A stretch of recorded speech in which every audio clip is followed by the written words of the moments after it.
എല്ലാവർക്കും സുഖാണല്ലോ. ഞാൻ ലിബാസ് ബഷീർ ഷാർജയിൽ നിന്നാണ്. ഞാൻ ആദ്യമായിട്ടാണ് നിങ്ങൾക്ക് മുന്നിൽ ഒരു യൂട്യൂബ് ചാനലുമായി കടന്നു വരുന്നത്. പുതുതായി ടൈലറിംഗ് പഠിക്കാൻ ഉദ്ദേശിക്കുന്നവർക്കും നിലവിൽ തയ്ച്ചുകൊണ്ടിരിക്കുന്നവർക്കും കുറെ അധികം ടൈലറിംഗുമായി ബന്ധപ്പെട്ട് ഫാഷൻ ഡിസൈനിങ്ങുമായി ബന്ധപ്പെട്ട് വസ്ത്ര നിർമ്മാണ മേഖലയിലേക്ക് കടന്നു വരാൻ ആഗ്രഹിക്കുന്ന ആളുകൾ ഇവർക്കെല്ലാം ഉപകരിക്കുന്ന കുറെ അധികം കാര്യങ്ങളുമായിട്ടാണ് ഞാൻ ഈ ഒരു ചാനൽ ഓപ്പൺ ചെയ്തിട്ടുള്ളത്. ലിബാസ് ഫാഷൻ എന്ന പേരിൽ ഞാൻ ഓപ്പൺ ചെയ്തിട്ടുള്ള ഈ ചാനലിലൂടെ നിങ്ങൾക്ക് ഒരു തൊഴിൽ സാധ്യത കൂടി അതിനുള്ള വഴി കൂടി തെളിയിച്ചുകൊണ്ടാണ് ഞാൻ നിങ്ങൾക്ക് മുന്നിൽ എത്തിയിട്ടുള്ളത്. നിലവിൽ തയ്ച്ചുകൊണ്ടിരിക്കുന്ന ആളുകൾക്കും അതുപോലെ തന്നെ ഫാഷൻ ഡിസൈനിങ്ങുമായി ബന്ധപ്പെട്ട് പുതിയ ഒരു പാറ്റേൺ എങ്ങനെ നിർമ്മിക്കാം, അതാണ് ഞാൻ നേരത്തെ സൂചിപ്പിച്ചത്. വസ്ത്ര നിർമ്മാണ മേഖലയിലേക്ക് കടന്നു വരാനുള്ള ഒരു അവസരം. ഒപ്പം തന്നെ എംബ്രോയിഡറി, മെഷീൻ എംബ്രോയിഡറി അതുകൂടി ഈ ചാനലിലൂടെ നിങ്ങൾക്ക് അറിയാൻ സാധിക്കും. നമ്മുടെ ചാനലിന്റെ തുടക്കമാണ് ഇന്ന്. അതുകൊണ്ട് തന്നെ ഇന്ന് തുടക്കക്കാർക്കുള്ള ഒരു ക്ലാസ്സോടുകൂടി നമുക്കിത് ആരംഭിക്കാം. ഒരു ടൈലറിംഗ് പഠിക്കാൻ എത്തുന്ന ആദ്യമായിട്ട് ഒരു തയ്യൽ കലയിലേക്ക് വരുന്ന ഒരാളെ ഒന്നും അറിയാത്ത, ടൈലറിങ്ങിനെ കുറിച്ച് ഒന്നും അറിയാത്ത ഒരാൾക്ക്, മെഷീൻ എന്താണെന്ന് പോലും അറിയാത്ത ഒരാൾക്ക്, അയാൾക്ക് ടൈലറിംഗ് എങ്ങനെ പഠിക്കാം, എങ്ങനെ ഈ മേഖലയിലേക്ക് കടന്നു വരാം, അതിനെക്കുറിച്ചാണ് നമ്മുടെ ഇന്നത്തെ ക്ലാസ്. എന്തായാലും നമുക്ക് ആ വീഡിയോയിലേക്ക് കടക്കാം. ഓക്കെ, ഞാൻ മെഷീനെ കുറിച്ച് പറഞ്ഞുതരാം. ഇത് സാധാരണ നമുക്ക് വീട്ടിലൊക്കെ ഇരുന്ന് തയ്ക്കാൻ പറ്റുന്ന ഒരു മെഷീൻ തന്നെയാണ്. ഇത് ജനാമയുടെ മെഷീനാണ്, ഫാഷൻ മേക്കർ. നമുക്കിതിന്റെ ഇത് ചവിട്ടി മേലേക്ക് പൊക്കി വെക്കുക. ബോബിൻ സ്കേസിനകത്ത് ബോബിൻ സ്കേസ് നൂലുകൊണ്ട് പുറത്തേക്ക് എടുക്കുക. പിന്നെ നൂല് എവിടെയും നൂലിടൊന്നും വേണ്ട. ഓക്കെ, ഇതാണ് ഇതിന്റെ ആക്സിലേറ്റർ. ഇതിന്റെ ഒരു ഭാഗം നമ്മൾ ഇവിടെ കുത്തിയിട്ടുണ്ട്, മറ്റേത് പവർ സപ്ലൈ പ്ലഗിലും കുത്തിയിട്ടുണ്ട്. ഇലക്ട്രിക് മെഷീനാണ് ഇത്. ഓക്കെ, ഇനി ഇതിന്റെ ഈ ആക്സിലേറ്റർ നമ്മൾ ഇത് കാലുകൊണ്ടാണ് ചവിട്ടേണ്ടത്. ഞാൻ നിങ്ങൾക്ക് ഇതിന്റെ വീഡിയോ രണ്ടും കൂടി താഴേക്കും കൂടി ഇതിന്റെ ആക്സിലേറ്ററിന്റെ ഇത് വീഡിയോ എത്താത്ത കൊണ്ടാണ് ഇങ്ങനെ വെക്കുന്നത്. ഇത് കാലുകൊണ്ട് ചവിട്ടാണെന്ന് നമ്മൾ കരുതുക. ഓക്കെ, ഇത് ചവിട്ടുമ്പോൾ ഇത് ഫുള്ളങ്ങനെ ചവിട്ടുമ്പോൾ നമുക്ക് സ്പീഡിലാണ് ഇത് തയ്ക്കുന്നത്. ഇത് സ്പീഡ് കുറച്ച്, പിന്നെ സ്പീഡ് കുറച്ച് ഉണ്ടോ, ഇതുപോലെ സ്പീഡ് കുറച്ച് നിങ്ങൾ ഇതിന് കൺട്രോൾ ചെയ്യാം. സ്പീഡിൽ പോകണം, സ്പീഡ് കുറയ്ക്കണം. പിന്നെ സ്പീഡ് കുറച്ചും സ്പീഡ് കൂട്ടിയായിട്ട് നിങ്ങൾ കൺട്രോൾ, നിങ്ങൾ ആ മെഷീൻ നിങ്ങളുടെ നിയന്ത്രണത്തിൽ മെഷീന്റെ സ്പീഡിനെ എത്തിക്കാൻ ഒരു 10-15 മിനിറ്റ് ശ്രമിച്ചാൽ നിങ്ങളെ കൊണ്ട് സാധിക്കും. ഓക്കെ, നമുക്ക് തയ്ക്കുന്ന ജുക്കി മെഷീനിലേക്ക് കടക്കാം. ഇത് ജുക്കി മെഷീനാണ്. നമ്മളിവിടെ ഷാർജയിൽ വന്നിട്ട് ഞാൻ ഈ 8 വർഷത്തിനുള്ളിൽ തയ്ച്ചുകൊണ്ടിരിക്കുന്നത് ഈ ജുക്കിയിലാണ്. അന്ന് മുതലേ നമ്മൾ സ്റ്റിച്ച് ചെയ്യുന്നത് ജുക്കിയിൽ മെഷീനിലാണ്. ഇത് നമ്മൾ നേരത്തെ കാണിച്ച മെഷീന്റെയും ഇതിന്റെയൊക്കെ പ്രവർത്തനങ്ങളൊക്കെ ഒരുപോലെ തന്നെയാണ്. ഇതിന്റെ ഷട്ടിലിൽ നിന്ന് നൂലെടുക്കുന്നു, അതിന്റെ ഷട്ടിലിൽ നിന്ന് തന്നെ നൂലെടുക്കുന്നത്, തയ്ക്കുന്നതൊക്കെ. അപ്പൊ ഇതിന്റെ പ്രത്യേകത എന്താണെന്ന് വെച്ചാൽ അതിൽ ഹെവി മെഷീനാണ്. ഇത് ഗാർമെന്റ്സ് പർപ്പസ് ആണ്. ഇതിന്റെ ശരിക്കും റെഡിമെയ്ഡ് ഗാർമെന്റ്സുകളിലും സാധാരണ ടൈലർ ഷോപ്പുകളിലൊക്കെ ഇവിടെ ഈ ജുക്കി തന്നെയാണ്. എല്ലാ ടൈലർ ഷോപ്പുകളിലും ജുക്കി തന്നെയാണ് കാണാനുള്ളത്.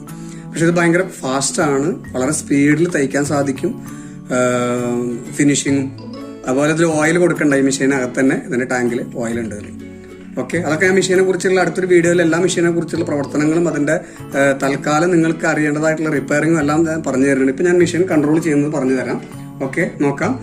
ഇതിന്റെ ഈ നൂല് ഇതിന്റെ മേലെ നമുക്ക് ഇങ്ങോട്ട് മാറ്റിയിടാം. നൂല് വേണ്ട, നമുക്ക് നൂല് നീക്കിയിടുക. ബോബിൻ സ്കേസിനകത്തെ ബോബിൻ അടിയിൽ നിന്ന് ഊരി വെച്ചു, ബോബിനും ഊരി വെച്ചു. എന്നിട്ട് ഇതിന്റെ ഈ ചവിട്ടി ഇത് പൊക്കി വെച്ചു, മേലേക്ക് പൊക്കി വെച്ചു. എന്നിട്ട് ഇത് നമ്മൾ സ്റ്റാർട്ട് ചെയ്യണം.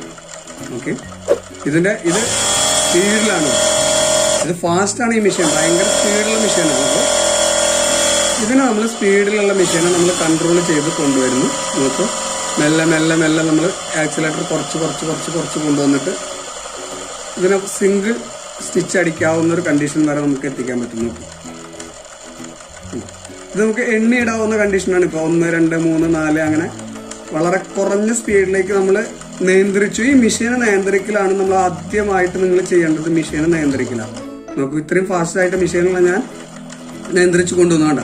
നമ്മൾ തുടങ്ങുമ്പോഴും ഇപ്പം നമുക്ക് കഴുത്തൊക്കെ അടിക്കുമ്പോൾ നമുക്ക് വളരെ സ്പീഡ് കുറച്ചടിക്കണം. കണ്ട, ഇങ്ങനെയൊക്കെ അടിക്കേണ്ടി വരും. വളരെ സ്പീഡ് കുറച്ച് നമുക്ക് ഇതാണ് ഫാസ്റ്റ് അടിക്കുന്നത്. ഓക്കെ, അങ്ങനെ കുറയ്ക്കുക. അങ്ങനെ മെഷീൻ നിങ്ങൾ 10 മിനിറ്റ് കൊണ്ട് ഈ മെഷീന് നമ്മുടെ പരിധിയിൽ നമുക്ക് മെഷീൻ കൺട്രോൾ ചെയ്ത് കൊണ്ടുവരാം. ഓക്കെ, അപ്പോൾ ഈ വീഡിയോ എന്തായാലും നിങ്ങൾക്ക് ഇഷ്ടപ്പെടും. നിങ്ങൾ മുഴുവനായിട്ട് വീഡിയോ കാണുക. കണ്ടതിന് ശേഷം നിങ്ങൾക്ക് ഇഷ്ടപ്പെട്ട് കഴിഞ്ഞാൽ നിങ്ങൾ എന്തായാലും ഇത് ഷെയർ ചെയ്യുക, ലൈക്ക് ചെയ്യുക, സബ്സ്ക്രൈബ് ചെയ്യുക. ഒപ്പം തന്നെ ബെല്ലൈക്കൺ ബട്ടൺ പ്രസ് ചെയ്യുക. ബെല്ലൈക്കൺ ബട്ടൺ പ്രസ് ചെയ്യുമ്പോൾ ഓൾ എന്ന കോളത്തിലെ ബട്ടൺ പ്രസ് ചെയ്ത് കഴിഞ്ഞാൽ നിങ്ങൾക്ക് ഞാൻ അയക്കുന്ന എല്ലാ വീഡിയോയുടെയും നോട്ടിഫിക്കേഷൻ നിങ്ങൾക്ക് കിട്ടും. ഇനി നിങ്ങൾ ചെയ്യേണ്ടത് ഒരു കട്ടിയുള്ള, ഇതധികം കട്ടിയൊന്നുമില്ല, ഇത് ലൈനിങ്ങിന്റെ പീസാണ്, നമ്മൾ കോട്ടൺ ലൈനിങ്ങിന്റെ പീസാണ്. ഇതുപോലെ കട്ടിയുള്ള, അത് പോളിസ്റ്ററോ അതല്ലെങ്കിൽ ഷിഫോണൊന്നും ആവരുത് മാത്രം. തുടക്കക്കാർക്ക് അത്തരം തുണിയിൽ തയ്ക്കുമ്പോൾ ചെറിയൊരു പ്രയാസം ഉണ്ടാവും. നിങ്ങൾ അത് തയ്ച്ച് തുടങ്ങിയതിന് ശേഷം നിങ്ങൾക്ക് അതൊരു വിഷയം ആവില്ല.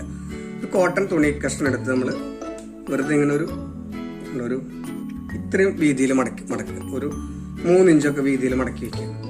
പിന്നെ 3 ഇഞ്ച് വീതിയിൽ മടക്കണം എന്ന് പറയുന്നത് നിങ്ങൾക്ക് കുറച്ച് തയ്ച്ച് കാണിച്ചു തരാൻ വേണ്ടിയിട്ടാണ്. കുറച്ച് തയ്ച്ചെടുക്കാൻ നിങ്ങൾക്ക് സാധിക്കും. ഒരു മടക്ക് ഇങ്ങനെ മടക്കിയിട്ട് കഴിഞ്ഞാൽ കുറച്ചുകൂടി തിക്ക് കിട്ടും. നമ്മൾ സിംഗിൾ പീസിന്റെ മേലെ തയ്ക്കുന്നതിനേക്കാൾ നല്ലതാണ്. എന്നിട്ട് എന്ത് ചെയ്യണമെന്ന് അറിയാം. ഇപ്പം നമ്മൾ നൂല് കോർത്തിട്ട് വെച്ചിട്ടുണ്ട്. ഇതിൽ മെഷീൻ്റെ നൂല് കോർക്കുന്നത് നിങ്ങൾ ആ മെഷീൻ വാങ്ങുന്ന കടയിൽ നിന്ന് നൂല് കോർക്കുന്ന സമയത്ത് നിങ്ങളുടെ മൊബൈലിൽ ഒരു വീഡിയോ എടുക്കുക. പുതിയ മെഷീൻ വാങ്ങുന്ന ആളുകളാണെങ്കിൽ ആ നൂല് കോർക്കുന്നത് അവരെ കൊണ്ട് നൂല് കോർപ്പിച്ച് തരുമ്പോൾ അതിൻ്റെ ഒരു വീഡിയോ നിങ്ങൾ എടുക്കുകയാണെങ്കിൽ പിന്നെ നിങ്ങൾക്ക് സംശയം ഉണ്ടായിരിക്കില്ല ഏത് ഭാഗത്തുകൂടിയൊക്കെയാണ് നൂല് കോർക്കുന്നത് എന്ന് നോക്കുക. അതല്ലെങ്കിൽ നിങ്ങളുടെ ആരെങ്കിലും കുടുംബക്കാരുടെ അല്ലെങ്കിൽ സുഹൃത്തുക്കളുടെ കയ്യിൽ നിന്നൊക്കെയാണ് ആ മെഷീൻ തയ്ക്കുന്നതെങ്കിൽ ആ നൂല് കോർക്കുന്നവരെ കൊണ്ടൊന്ന് നോക്കി വെപ്പിച്ചതിന് ശേഷം നിങ്ങൾ ചെയ്യേണ്ടത് ഇതാണ്. കണ്ട, ഇതിന്റെ ചവിട്ടി, ഈ സാധനമാണ് ഇതിന്റെ ചവിട്ടി എന്ന് പറയുന്നത്. നമ്മൾ മെഷീന്റെ ചവിട്ടിയാണ് ഇത്. ഫുട്ട്, നമ്മൾ മലയാളത്തിൽ നമ്മൾ പറയുമ്പോൾ ചവിട്ടി. ഈ ഫുട്ടിന്റെ ഇതിന് 2 ഭാഗമുണ്ട്. 2 ഭാഗത്ത് 2 ഒരു സംഭവം ഞാനത് അഴിച്ച് നിങ്ങൾക്ക് കാണിച്ചു തരാം. ഓക്കെ, ഇതിന്റെ ഒരു ചവിട്ടിയുടെ ഇതിന്റെ സെൻട്രൽ കൂടി സൂചി പോകുന്നു. 2 സൈഡിലായിട്ടാണ് അതിന്റെ ചവിട്ടിയുടെ 2 ഭാഗം. അതൊരു 4 ഇഞ്ച് വീതിയാണ് അതിന് ഉണ്ടാവുക. 4 ഇഞ്ച് എന്ന് പറഞ്ഞാൽ ഒരു 4 ഇഞ്ചിന്റെ ഒരു പോയിന്റ് കുറവായിരിക്കും ഈ വീതി ഒരു ഭാഗത്തെ. അപ്പൊ നിങ്ങൾ എന്ത് ചെയ്യണം, ഇതിനെ കറക്റ്റ് ഇതിന്റെ ഈ മെറ്റീരിയൽ വെക്കുന്നത് കറക്റ്റ് ഇതിന്റെ സൈഡിലായിട്ട്, അതായത് തെറ്റത്തല്ല, സൈഡിൽ ഇങ്ങനെ ഈ ഭാഗത്തിനോട് കറക്റ്റ് ആക്കിയിട്ട് ഇതിൽ വെക്കുക. ഇങ്ങനെ വെക്കുക. മനസ്സിലായിട്ടുണ്ടാവും എന്ന് വിചാരിക്കുന്നു. ഞാൻ സ്റ്റിച്ച് ചെയ്യുമ്പോൾ നിങ്ങൾക്ക് അറിയാൻ സാധിക്കും. എന്നിട്ട് നിങ്ങൾ ഇതിങ്ങനെ അടിച്ചെടുക്കും. നിങ്ങൾക്ക് വളയാതെ, ഇത് ഫുള്ളായിട്ട് നിങ്ങൾക്ക് വളയാതെ ഒരേ അളവിൽ നിങ്ങൾക്ക് സ്റ്റിച്ച് ചെയ്ത് കിട്ടും. ഈ ചവിട്ടി നമ്മൾ വെച്ചത് ചവിട്ടിയുടെ ഭാഗം ഇവിടെ വരുന്ന കണ്ടീഷനിൽ, ഈ ഭാഗത്താണ് ഇതിന്റെ ചവിട്ടിയുടെ ഈ ഒരു ഭാഗം ഇവിടെ വരുന്ന കണ്ടീഷനിൽ നമ്മൾ ഇവിടെ ഈ ഭാഗത്ത് വരുന്നത് പോലെ ഈ ഒരു ഭാഗത്ത് മാത്രമേ വരാൻ പാടുള്ളൂ. ഇങ്ങനെ നോക്കുക. അപ്പൊ ഇവിടെ നമുക്ക് സ്റ്റിച്ച് ചെയ്യണ ഈ ഒരു നീഡിലിന്റെ ഭാഗം നിങ്ങൾ നോക്കേ വേണ്ട. അത് ഓൾറെഡി അതുപോലെ തന്നെ സ്ഥിരമായിട്ട് അങ്ങനെ പോയിക്കോളൂ. പിന്നെ വേണ്ടത് അടുത്തത് വീണ്ടും നമ്മൾ ഈ ഒരു ചവിട്ടീനെ ആ സ്റ്റിച്ച് ചെയ്ത ഭാഗത്ത് തന്നെ നിർത്തുക. മനസ്സിലായിട്ടുണ്ടാവും എന്ന് വിചാരിക്കും. ഓക്കെ, ആ ഒരു ലൈനിൽ നമ്മൾ തയ്ച്ച ആ ഒരു ലൈനിൽ തന്നെ വെച്ചിട്ട് വീണ്ടും നമ്മൾ തയ്ക്കും. നമ്മൾ വരയ്ക്കൊന്നും ചെയ്യണ്ട. നിങ്ങൾ വരയ്ക്കേ വേണ്ട, ഒന്നും ചെയ്യാതെ തന്നെ നിങ്ങൾക്ക് കറക്റ്റായിട്ട് തയ്ച്ചെടുക്കാൻ സാധിക്കും. നിങ്ങൾ നോക്കേണ്ടത് ഈ ചവിട്ടിയുടെ മേലേക്ക് മാത്രമാണ്. തുണി വെക്കുന്നതും ചവിട്ടി, അതല്ലാതെ നീഡിലിന്റെ മേലെ നോക്കുകയോ ചെയ്യരുത്. ഓക്കെ, ഇനി നമുക്ക് ഇതിന്റെ വീതി കുറച്ച് തയ്ക്കണം. ഇത് 2 നമുക്ക് ഒരു ചവിട്ടി വീതിയിലാണ് തയ്ച്ചത്. നമുക്ക് ചവിട്ടിയുടെ 2 ഭാഗത്തിന്റെ ഒരു ഭാഗത്തിന്റെ വീതിയിലാണ്, 2 ഭാഗമാണ് ഈ ചവിട്ടിക്കുള്ളത്. അതിന്റെ ഒരു ഭാഗത്തിന്റെ വീതിയിലാണ് നമ്മളിപ്പോൾ ഇത് തയ്ച്ചെടുത്തത്. ഇനി നമുക്ക് ഇതിന്റെ പകുതി വീതി തയ്ക്കുമ്പോൾ നമ്മൾ എന്ത് ചെയ്യണം, ഈ ചവിട്ടിയുടെ ഈ സെന്റർ ഭാഗം, ഇതിന്റെ സെന്ററിലുള്ള ഈ ഭാഗം ഇവിടേക്ക് വരുന്ന കണ്ടീഷനിൽ, എവിടെ ഇതിന്റെ മേലേക്ക് ഈ തയ്ച്ചതിന്റെ മേലെ ഇതിന്റെ സെന്ററിലേക്ക് ഈ ചവിട്ടിയുടെ ഇതിന്റെ സെന്റർ ഭാഗം വരണം. കാണിച്ചു തരാം.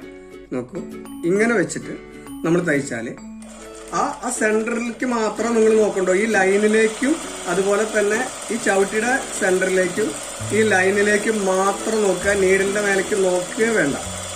ഓക്കെ, ഇപ്പൊ നമ്മൾ നേരത്തെ തയ്ച്ചതിന്റെ പകുതി വീതി കിട്ടി. ഇത്രയും വീതിയിൽ, ഈ വീതി ഒന്നും നമ്മൾ വരയ്ക്കൊന്നും ചെയ്യാതെ നിങ്ങൾ പെന്നോ പെൻസിലോ ചോക്കോ ഒന്നും ഇതിന്റെ മേലേക്ക് കൊണ്ടുവരികയേ വേണ്ട. വെറും ചവിട്ടിയുടെ മേലേക്ക്, ഇത് ഞാൻ പറഞ്ഞല്ലോ നിങ്ങൾക്ക് ഒരുപാട് ടിപ്സുകളാണ് നിങ്ങൾക്ക് പറഞ്ഞു തരുന്നത്. എത്രയും പെട്ടെന്ന് ഇത് വർക്ക് സീറ്റിംഗ് ആക്കാനുള്ള സൂത്രം. ഇനി നമുക്ക് ഒരു 1/2 ഇഞ്ച് ഗ്യാപ്പിലാണ് ഇനി അടുത്തത് വേണമെന്നുണ്ടെങ്കിൽ കണ്ടോ, ടേപ്പിൽ നമ്മൾ ഒരു 1/2 ഇഞ്ച് അല്ലെങ്കിൽ ഒരു 3/4 ഇഞ്ചാണെങ്കിലും 1/2 ഇഞ്ചാണെങ്കിലും 1/2 ഇഞ്ചിൽ നമുക്ക് 1/2 ഇഞ്ചിന് മാർക്ക് ചെയ്യും, ഇങ്ങനെ വെക്കാം. കണ്ടോ, ഇപ്പൊ ഇത് 1/2 ഇഞ്ചാണ്. ഈ 1/2 ഇഞ്ചിൽ നമ്മളൊരു സ്റ്റിച്ച് ചെയ്ത് നിർത്തിയതിന് ശേഷം കണ്ടോ, നിങ്ങൾ ചെയ്യേണ്ടത്, ഇവിടെയും ഞാൻ വരയ്ക്കുന്നില്ല. നിങ്ങൾ സ്റ്റാർട്ടിങ്ങിൽ തന്നെ വരയ്ക്കാതെ നിങ്ങൾ ശ്രദ്ധിച്ചു നോക്ക്, നിങ്ങൾക്ക് സാധിക്കും, ഞാൻ ഉറപ്പ് തരാണ്. നിങ്ങൾ ഇപ്പൊ വരച്ചില്ല, അപ്പൊ ഇവിടെ നിന്നുള്ള ഈ ഒരു ഗ്യാപ്പ് നിങ്ങൾ നോക്കുക. ഈ ഒരു സ്റ്റിച്ചിന്റെ അവിടെ നിന്നുള്ള നമ്മളിപ്പോ ഇവിടെ തുടങ്ങി വെച്ചിട്ടുണ്ട് 1/2 ഇഞ്ചിൽ, ഇതിന്റെ ഗ്യാപ്പ് എത്ര ഉണ്ടെന്നുള്ളത് നമ്മൾ ഏകദേശം മനസ്സിലാക്കിയില്ലേ. ഇവിടെ നിന്ന് ഈ ഒരു ചവിട്ടി ഇതുകൂടിയുള്ള ആ ഒരു ഗ്യാപ്പ് നിർണയം നമ്മൾ മനസ്സിൽ കണ്ട് അവിടേക്ക് മാത്രം നോക്കുക. ഇവിടെയും നമ്മള് മെഷീന്റെ സ്റ്റിച്ചിങ്ങിന്റെ മേലേക്ക് നോക്കരുത്. ഇവിടെ നിന്നുള്ള അകലം മാത്രമേ നോക്കാവൂ. ഇവിടെ നിന്നുള്ള അകലം മാത്രം നമ്മൾ നോക്കുക. നമ്മൾ വരച്ചിട്ടില്ല, നമ്മൾ 1/2 ഇഞ്ചാണ് വെച്ചിട്ടുള്ളത്. ഇവിടെ എത്ര ഗ്യാപ്പാണോ നമ്മൾ തുടക്കത്തിൽ വന്നിട്ടുള്ളത് ആ അളവിൽ കൂടി നേരെ നമ്മൾ തയ്ക്കുക. നിങ്ങൾക്ക് വളയാതെ ഒരേ അളവിൽ നിങ്ങൾക്ക് ഒരു 1/2 ഇഞ്ചിന്റെ ഒരു സ്റ്റിച്ചിങ് വേറെ കിട്ടി. അപ്പൊ നിങ്ങൾക്ക് ഒരു 2-3 സ്റ്റിച്ചിങ്ങിന്റെ കാര്യം ഞാൻ പറഞ്ഞു തന്നു അല്ലേ. ഒന്ന് നമുക്ക് 1/4 ഇഞ്ച് വീതിയിൽ, അതായത് ഒരു ചവിട്ടി, ഒരു ഫുട്ട്, 1/2 ഫുട്ടിന്റെ വീതിയിൽ, ഒരു ചവിട്ടി വീതിയിൽ നമ്മൾ, പിന്നെ ഒരു ചവിട്ടിയുടെ പകുതി വീതിയിൽ, 1/2 ഇഞ്ച് വീതിയിൽ. ഇതേ അളവ് തന്നെയാണ് നമുക്ക് ഏതാണോ അളവെങ്കിൽ ഇവിടെ തുടക്കത്തിൽ നമ്മൾ ഇവിടെ നിന്ന് കിട്ടുന്ന ഈ അകലത്തിനെ മാത്രം നോക്കിക്കഴിഞ്ഞാൽ വരയ്ക്കാതെ നിങ്ങൾക്ക് തയ്ക്കാൻ സാധിക്കും. ഇനി നമ്മൾ ചെയ്യേണ്ടത് എന്താണെന്നറിയാം നിങ്ങൾക്ക്. ഇനിയിപ്പോൾ ഇത്രയും സമയം നമ്മൾ ചവിട്ടിയുടെ പുറത്തുള്ളതാണല്ലോ കണ്ടത്. ഇനി നമുക്കൊരു സ്റ്റിച്ച് ചെയ്യണമെങ്കിൽ നമുക്ക് സൈഡിൽ കൂടി അല്ലല്ലോ നമ്മൾ സ്റ്റിച്ച് ചെയ്യേണ്ടത്. ഇതാ അപ്പോൾ ഇങ്ങനെ ഒരു സ്ഥലമാണ് നമ്മൾ ഉദ്ദേശിച്ചതെങ്കിൽ ആ ഉദ്ദേശിച്ച സ്ഥലത്ത് കൂടി നമ്മൾ തയ്ക്കണമല്ലോ, നേരെ അങ്ങനെ തയ്ക്കണ്ടേ. അടുത്തൊരു സൂത്രം എന്താണെന്നുള്ളത് നോക്കുക. ഇനി നമ്മൾ ഇതിലേക്ക് നീഡിൽ വയ്ക്കുക. ഈ ഒരു ഭാഗത്തേക്ക് നമ്മൾ നീഡിലിന്റെ ഒരു ഇത് ഇവിടെ കുത്തി വയ്ക്കുക. ഓക്കെ, ഇവിടെ കുത്തി വെച്ചു. ഇനി നമ്മൾ നോക്കേണ്ടത് നീഡിലിന്റെ മേലേക്ക് മാത്രം. ഇതുവരെ ഞാൻ പറഞ്ഞു നീഡിലിന്റെ മേലേക്ക് നിങ്ങൾ നോക്കരുത്, സൂചിയുടെ മേലെ നിങ്ങൾ നോക്കരുതെന്ന് പറഞ്ഞു. ഇനി ഞാൻ പറയുന്നത് സൂചിയുടെ മേലേക്ക് നോക്കണം. ആ ഒരു സ്റ്റിച്ച് ചെയ്ത അടയാളം ഉണ്ടല്ലോ, നമ്മളൊരു നൂല് കൊണ്ട് ഇവിടെ തയ്ച്ചു വെച്ചിട്ടുണ്ടല്ലോ, അതിലേക്ക് നിങ്ങൾ സൂചി വെച്ച് അതിന്റെ മേലെ കൂടി, കറക്റ്റ് അതിന്റെ മേലെ കൂടി തന്നെ. അപ്പൊ നമ്മൾ സൂചിയിലേക്ക് നോക്കണം. മനസ്സിലായോ? നിങ്ങൾ സൂചിയിലേക്ക് നിങ്ങൾ നോക്കണം. അപ്പൊ ഓക്കെ, സൂചിയും ആ ഒരു സ്റ്റിച്ചും കൂടി കറക്റ്റ് ആക്കി വെച്ചിട്ട് ആ ഒരു സ്റ്റിച്ചിങ്ങിൽ കൂടി നമ്മൾ തയ്ക്കാം. നോക്കൂ, ആ ഒരു സ്റ്റിച്ച് ചെയ്ത അതേ അളവിൽ കൂടി നമ്മൾ 2 അടി ഉണ്ട് ഇതിൽ, 2 സ്റ്റിച്ചിൻ്റെ അതിൽ ശ്രദ്ധിക്കുക. ആ ഒരേ അളവിൽ കൂടി തന്നെയാണ് നമ്മൾ തയ്ച്ചിട്ടുള്ളത്. നോക്കൂ, എവിടെയെങ്കിലും പ്രശ്നങ്ങൾ ഉണ്ടാകുന്ന നോക്കി. ആ ഒരു സ്റ്റിച്ചിങ്ങിൽ കൂടി തന്നെയാണ് നമ്മൾ തയ്ച്ചിട്ടുള്ളത്. 2 അടി ഒരെണ്ണത്തിൽ കൂടി തന്നെ കണ്ടാ. അപ്പൊ നിങ്ങൾ നീഡിലിന്റെ മേലേക്ക് നോക്കി. ആദ്യം തയ്ക്കുമ്പോൾ നിങ്ങൾ സൂചിയിലേക്ക് നോക്കിയിട്ടില്ല. ഇതുപോലെ തന്നെ ഈ എല്ലാ സ്റ്റിച്ചിങ്ങിൽ കൂടിയും നിങ്ങൾ തയ്ച്ചെടുക്കുക. ഓരോ സ്റ്റിച്ചിങ്ങിൽ കൂടി സെന്ററിൽ കൂടി തയ്ക്കുക. ആദ്യം നമ്മൾ 1/4 ഇഞ്ചിൽ തയ്ച്ചു. അപ്പൊ ചവിട്ടിയുടെ ഈ ഒരു സൈഡ് നോക്കി. ഇപ്പൊ നമ്മൾ തയ്ക്കുമ്പോൾ ശരിക്കും നീഡിലിന്റെ മേലേക്ക് നോക്കി, നീഡിലിന്റെ മേലെ നോക്കിയാണ് നമ്മൾ തയ്ച്ചിട്ടുള്ളത്. ഓക്കെ, ഈ നീഡിലിന്റെ മുകളിൽ നോക്കി തയ്ച്ചതിന്റെ ശേഷം അടുത്തത് നിങ്ങൾ ചെയ്യേണ്ടത്, ഇനി ഇപ്പൊ നിങ്ങൾ എന്തായാലും ഇതില് ഈ തയ്ച്ച ഒരു 10 സ്റ്റിച്ച്, ഇതുപോലെ 10 സ്റ്റിച്ച് തയ്ച്ചിടുക നിങ്ങൾ. എന്നിട്ട് ആ 10 എണ്ണത്തിന്റെ മേലെ കൂടി ഇതുപോലെ വീണ്ടും നിങ്ങൾ ഈ ഒരു അതിന്റെ മേലെ കൂടി ഫസ്റ്റിൽ നിങ്ങൾ 4 ഇഞ്ച് തയ്ക്കുക, ഒരു 1/2 ഇഞ്ചിന്റെ തയ്ക്കുക, അതിന്റെ 1/2 ഫുട്ടിൽ തയ്ക്കുക. ഇതൊക്കെ തയ്ച്ചതിന് ശേഷം വീണ്ടും നിങ്ങൾ ആ ഒരു ലൈനിൽ കൂടി തന്നെ, നിങ്ങൾ തയ്ച്ചു വെച്ച ലൈനിൽ കൂടി തന്നെ അതിന്റെ മേലെ കൂടി തന്നെ സ്റ്റിച്ച് ചെയ്താൽ നമുക്ക് നീഡിലിൽ നോക്കി സെന്റർ തയ്ച്ചു കഴിഞ്ഞു. അങ്ങനെ തയ്ച്ച് സീറ്റിംഗ് ആക്കിയതിന്റെ ശേഷം നിങ്ങൾ ചെയ്യേണ്ടത് ഇതിന്റെ ഈ തെറ്റത്ത് കൂടി, ഇത് കിന്നരി അടിക്കാന്ന് പറഞ്ഞാൽ നമ്മൾ ടൈലറിംഗിന്റെ കുറെ ഭാഷയിൽ നാടൻ കുറെ ഭാഷകളൊക്കെ ഉണ്ട് കേട്ടോ, പറഞ്ഞുതരാം. ഇതാ ഈ ഒരു തെറ്റത്ത് കണ്ട, ഈ ഒരു തെറ്റത്ത് കൂടി കിന്നരിക്ക് തയ്ക്കുക. നമ്മൾ നോക്കൂ, കാണിച്ചു തരാം. പുറത്ത് ചാടാതെ ശ്രദ്ധിച്ച് ഇത് അതിന്റെ തെറ്റത്ത് കൂടി മാത്രമാണ് നമ്മൾ തയ്ക്കുന്നത്. അപ്പൊ നീഡിലിന്റെ മേലേക്ക് നോക്കണം.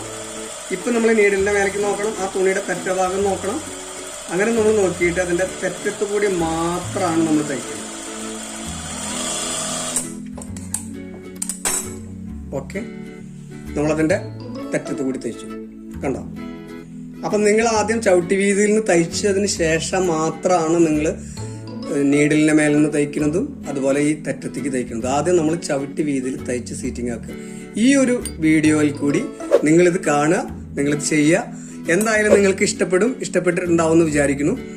തീർച്ചയായിട്ടും നിങ്ങൾക്ക് ഇഷ്ടപ്പെട്ട് കഴിഞ്ഞാൽ നിങ്ങൾ ഇത് ലൈക്ക് ചെയ്യണം, ഷെയർ ചെയ്യണം, അതുപോലെ തന്നെ നിങ്ങൾ സബ്സ്ക്രൈബ് ചെയ്യണം. നിങ്ങൾ ബെല്ലൈക്കൺ ബട്ടൺ പ്രസ് ചെയ്യണം. ബട്ടൺ പ്രസ് ചെയ്യുമ്പോൾ ഓൾ എന്ന കോളത്തിലുള്ള ബട്ടൺ പ്രസ് ചെയ്യുകയാണെങ്കിൽ ഞാൻ ചെയ്യുന്ന എല്ലാ വീഡിയോസും നിങ്ങൾക്ക് കാണാൻ സാധിക്കും. എല്ലാ നോട്ടിഫിക്കേഷനും നിങ്ങൾക്ക് കിട്ടും. പുതിയ പുതിയ വീഡിയോസ്, പുതിയ ടിപ്സുകൾ എല്ലാം നിങ്ങൾക്ക് ഒരുപാട് പ്രയോജനമുള്ള ടിപ്സുകളായിട്ടാണ് ഞാൻ നിങ്ങൾക്ക് മുന്നിൽ വരുന്നത്. Okay, thank you.